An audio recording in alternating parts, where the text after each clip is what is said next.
అన్నా అన్నా ఒక సెకండ్ సార్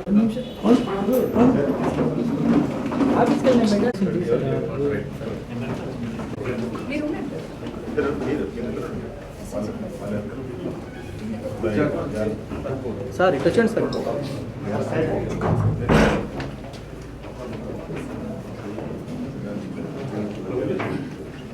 అందరికీ నమస్కారం. ఈ నెల 8వ తారీఖున నవాబ్పేట పోలీస్ స్టేషన్ లిమిట్స్లో వుడ్ హౌస్ సంఘం అనే ఏరియాలో నైట్ 9:30కి కోడూరు కళ్యాణ్ అనే వ్యక్తిని ఒక 5గురు వచ్చి హతమార్చినట్లుగా మాకు ఇన్ఫర్మేషన్ రావడంతో ఇమీడియట్గా ఎఫ్ఐఆర్ రిజిస్టర్ చేసి కేసు ఇన్వెస్టిగేషన్ స్టార్ట్ చేయడం జరిగింది. దీంట్లో భాగంగా మా నెల్లూరు జిల్లా ఎస్పీ కృష్ణకాంత్ సార్ ఆదేశాల మేరకు అన్వర్ బాషా గారు ఇన్స్పెక్టర్ నవాబ్పేట ఇన్స్పెక్టర్ గారి ఆధ్వర్యంలో టీమ్స్ ఫామ్ చేయడం జరిగింది. టీమ్స్ ఫామ్ చేసి ఇన్వెస్టిగేషన్ అనేది స్టార్ట్ చేయడం జరిగింది.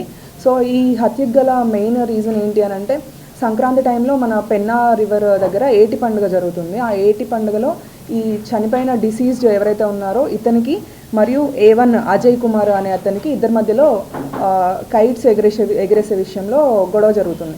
ఆ గొడవ జరిగిన తర్వాత ఇద్దరు పరస్పరం ఒకరినొకరు చంపుకుంటాము అని చెప్పి బెదిరించుకుంటారు. అప్పుడు దాని తర్వాత ఈ చనిపోయిన డిసీజ్డ్ ఎవరైతే ఉన్నారో ఇతను రెగ్యులర్గా నేను చంపేస్తాను అని చెప్పి A1ని బెదిరించడం వల్ల అతను ఎక్కడ చంపేస్తాడు అన్న భయంతో ఈ A1 అజయ్ కుమార్ ఎవరైతే ఉన్నారో వాళ్ళ ఫ్రెండ్స్తో కలిసి ఒక ముగ్గురిని రెక్కీకి పంపించి ఈ కోడూరు కళ్యాణ్ అనే వ్యక్తి ఎక్కడైతే ఉంటున్నాడో రెక్కీకి పంపించి వీళ్ళందరూ ప్లాన్ చేసుకొని ఇంకో 5 మెంబర్స్ 2 బైక్స్ పైన A1 నుంచి A5 ఎవరైతే ఉన్నారో వాళ్ళు 2 బైక్స్ పైన ఒక బండి మీద ముగ్గురు ఇంకో బండి మీద ఇద్దరు వచ్చి ఇతన్ని అక్కడ నరికి చంపడం జరిగింది.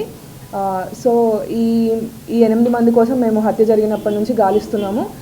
స్పెషల్ టీమ్స్ అనేది ఫామ్ చేసి అట్లానే ప్రస్తుతం ఉన్న టెక్నాలజీ అండ్ మాకున్న ఇన్ఫర్మేషన్ అన్ని గ్యాదర్ చేసుకొని ఈరోజు మార్నింగ్ వాళ్ళని జగనన్న కాలనీ దగ్గర ఐడెంటిఫై చేసి వెళ్ళి అందరినీ కస్టడీలోకి తీసుకోవడం జరిగింది. సో ఇది మెయిన్గా ఇలాంటి యాక్షన్స్ ఏవైతే ఉంటాయో ఇల్లీగల్ యాక్టివిటీస్ కానీ ఇలా ఒకరినొకరు హత్య చేసుకోవడము ఇలాంటి వాటి మీద ఖచ్చితంగా కఠిన చర్యలు ఉంటాయి. లా ప్రకారం యాక్షన్ తీసుకోవడం జరుగుతుంది. ఎవరు ఇట్లాంటి వాటికి పాల్పడొద్దు. ఇవన్నీ సినిమాలు మూవీస్ చూసి ఇన్ఫ్లుయెన్స్ అవ్వడము, ఇలా కత్తులు వాటితో చంపడము నరకడం అనేది అనవసరంగా భవిష్యత్ నాశనం చేసుకుంటున్నారు. తర్వాత మీకు లైఫ్ ఉండదు కన్విక్షన్ పడితే. సో ఇట్లాంటి ఆలోచనలు ఏమన్నా ఉంటే మానుకోండి. కంప్లీట్గా నెల్లూరు టౌన్ అనేది పీస్ఫుల్గా ఉండాలి. ఫైనల్గా కావాల్సింది అది. అలా కాకుండా ఎలా పడితే అలా ప్రవర్తిస్తాము, రోడ్లపైన తాగడం కానీ లేదంటే అమ్మాయిలు ఏడిపించడము ఇంకేమన్నా అసాంఘిక కార్యకలాపాలు చేయడము ఇలాంటివి చేస్తే ఊరుకునేది లేదు. కంపల్సరీ యాక్షన్ తీసుకొని రౌడీ షీట్స్ ఓపెన్ చేయడము, పీడీ యాక్ట్ పెట్టడము ఇలాంటి చర్యలన్నీ తీసుకోవడం జరుగుతుంది. సో ఈరోజు ఈ A1 నుంచి A8 ఎవరైతే ఉన్నారో వాళ్ళని రిమాండ్కి పంపించడం జరుగుతుంది. ఈ మెయిన్ వీళ్ళందరినీ పట్టుకోవడంలో ఇంపార్టెంట్ రోల్ ప్లే చేసిన మన సిఐ గారు అన్వర్ బాషా గారు అండ్ అలానే ఎస్ఐస్ మన షేక్ రెహమాన్ గారు అండ్ శివయ్య గారు వీళ్ళందరూ హత్య జరిగినప్పటి నుంచి చాలా ప్రొయాక్టివ్గా ఉండి వీళ్ళని ఛేదించి పట్టుకున్నారు ఈరోజు మార్నింగ్. సో వీరందరికీ అభినందనలు తెలియజేస్తున్నాను. Thank you.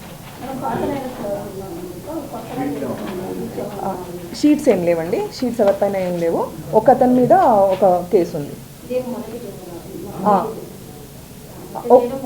హత్య చేయడం మొదటిసారి. చేస్తామండి, ఇప్పుడు చేస్తాం ఖచ్చితంగా. షీట్స్ లేవు, షీట్స్ ఉన్న వాళ్ళు ఎవరు లేరు ఇందులో. అందరి ఏజ్ యావరేజ్గా ఒక 23 years వరకు ఉన్నారు. 23 to 24 మధ్యలో ఉంటారు. రెగ్యులర్ వర్క్స్ అట్లా చేసుకునే వాళ్ళు ఉన్నారు.